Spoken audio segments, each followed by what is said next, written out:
It's the most bittersweet moment of your life. All my life my granddad was the only adult figure I ever knew, and he sacrificed so much for me I can never repay him. He took me in when I was 7, and I remember we were so broke we didn't have enough food for money. Granddad never let me starve though. He'd go hungry himself if it meant I could eat 3 meals per day, and he'd wear ragged and torn clothes so I could have new ones for school. One thing about him was that he absolutely loved nature.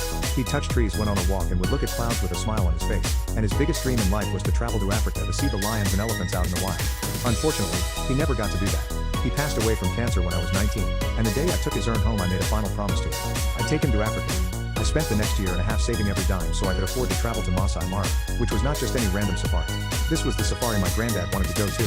He had a picture of it framed on his wall, and he'd always tell me that he's gonna go there one day. I'll never forget being in the Kenyan safari, overlooking the lions, rhinos, giraffes and elephants, all while my granddad was beside me. He may have been in an urn, but I swear I felt his presence there. My final day of the trip, I climbed atop Lorda Hills, and sprinkled his ashes into the wind as the sun set. I've never